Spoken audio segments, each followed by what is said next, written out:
Yo, what's up mga kaibigan? This is I2K po again. Ngayon nandito ulit tayo sa channel ni Kapatid Avinens at dito naman tayo magbibigay ng reaksyon at komento, kaya samahan nyo ako guys. Let's go! Madami talagang mga tao at samahan dito sa ating bansa na sa unang tingin ay aakalain mong matino ang hangarin para sa ating bayan at kapwa Pilipino. Pero kung susuriing mabuti, ay lalabas ang tunay nilang kulay at baho. Buti na lang at malakas ang loob ni Vice President Inday Sara Duterte na kwestiyonin ang mga ganitong klaseng tao at samahan. Ang isa na nga dito ay ang tinatawag na Alliance of Concerned Teachers. Nitong nakaraan ay sinabun kasi ni Vice President Inday Sara Duterte ang samahan na ito at ipinakilala sa madla ang tunay nilang mukha. Oh boy! Lahat ng yan ay dito mo lang malalaman sa channel na ito.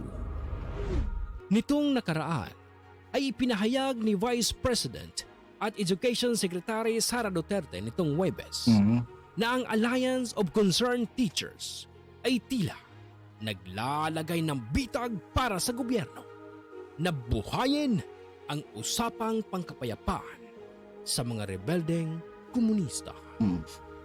Baka nakakalimutan yung mga kapatid ang mga kasamaang ginawa ng mga makakaliwang grupo na ito sa ating bansa. Ilang taon sila naghasik ng lagim dito sa ating bansa. At napakadaming Pilipino ang kanilang kinitilan ng buhay. Ilang pistok na rin ang naganap noon. Pero Ilang pistok, tapos wala rin nangyayari. Nagiging baliwala din yung pistok na ginagawa nila. wala rin nangyari dahil naging tuloy lamang ito para konsintihin ng gobyerno noon ang mga kasamaan ng mga makakaliwang grupo na ito. Totoo. Tapos ngayon, gusto ng Alliance of Concerned Teachers na makipag-ayos ang gobyerno sa NPA at iba pang mga komunistang rebelde? Nahihibang na ba sila? Oh boy! Nangyari ang pahayag ni Inday Sara Duterte kasunod ng panukala ni ACT Teachers Representative Franz Castro para sa independyenteng pagsisiyasat ng mga forensics experts sa sagupaan noong Marso 22 sa isang kalapit na paralan sa Barangay Luksuon sa bayan ng Placer na ikinasugat ng 2 sundalo.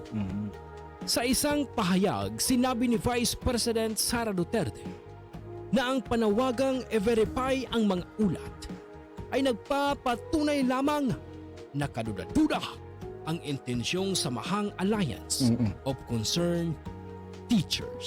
Wala, veterano na kasi si Vice President pagdating sa mga ganyan. Baka alam niyo na rin mga karakas na mga ganyan mga makaka-encounter niya. Ayon kay Vice President Sara Duterte, nakumpirmado na may ibang agenda si Franz Castro ng ACT Teachers.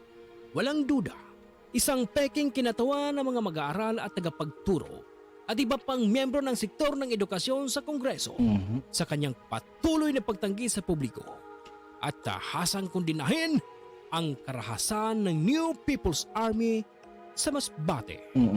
Kapag sundalo ang nasugatan sa sagupaan, ay tahimik itong si Franz Castro. Pero kapag NPA ang nadali, ay sangkatutak ng pagtatanggi.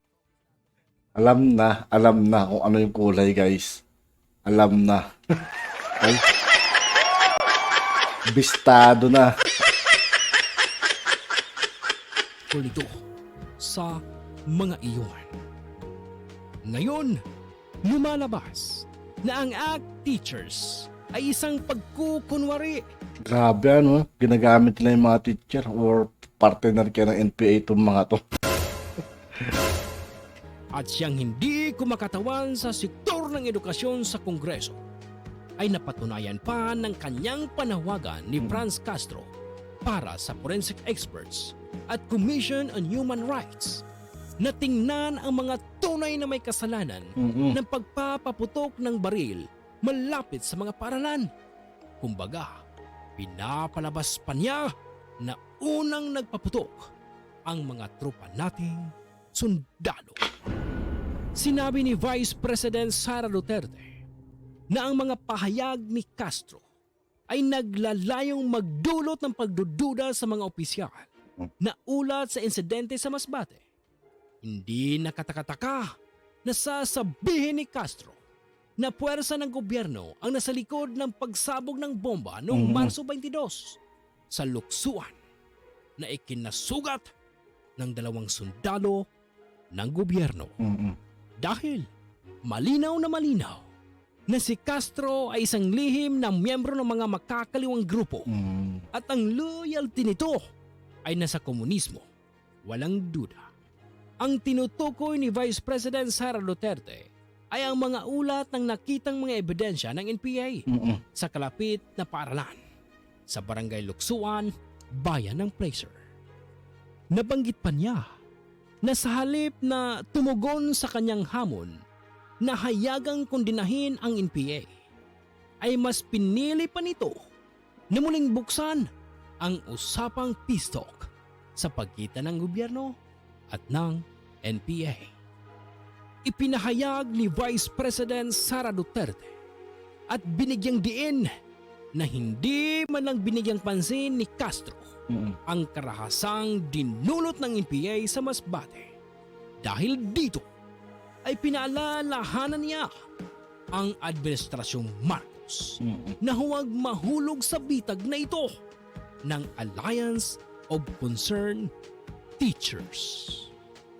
Iginiit na Inday Sara Duterte na walang kabuluhan ang peace negotiation efforts pagdating sa mga makakaliwang grupo na nauuhaw sa dugo ng kanilang kapwa Pilipino. Mm. Ilang taon na nating napatunayan ito at huwag na nating tangkain na bigyan sila ng butas at maging tulay ang gobyerno para sa kanilang masamang balak. Mm. Sa huli, hinimok ni Vice President Sara Duterte ang publiko na makipagtulungan sa gobyerno para matiyak ang kapakanan ng mga mag-aaral. Kasama dito ang pangangailangan para sa ating sama-samang pagsisikap bilang isang bansa na protektahan ang ating mga mag-aaral mula sa mga banta na dala ng mga grupo tulad ng NPA. Na huwag nawa maghikayat ang mga ito ng kabataan na lumaban sa gobyerno Mm. at mag-rebelde. Nauna nang kinuwestiyon ni Vice President Sara Duterte ang diversionary approach ng Alliance of Concerned Teachers sa gitna ng pag-atake ng mga makakaliwang grupo sa Masbate dahil naglabas ito ng mungkahi na kumuha ng 30,000 na guro Mm. at maglaan ng 100 billion taon-taon para sa pagtatayo ng mga silid-aralan. Oh boy! Mukha namang hindi sa pagtatayo ng mga silid-aralan nila inilalaan ang budget na iyon. Samantala, tiniyak ng Department of Education sa publiko na tutugunan ang mga problema sa sektor ng edukasyon sa pamamagitan ng tradisyonal at makabagong solusyon. Lalo na at nakabantay si BP Sara sa edukasyon ng ating bansa Mm. ay tiyak na walang makakalusot na anomalya mula dito. Sana ay naging malinaw sa inyo ang laman ng video na ito. Hindi natutulog ang gobyerno Tama. at kakalusin ni VP Sara Duterte ang lahat ng mga tiwali at mga grupong wala sa hulog.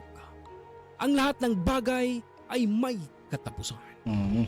Lahat ng kasamaan ay may hangganan.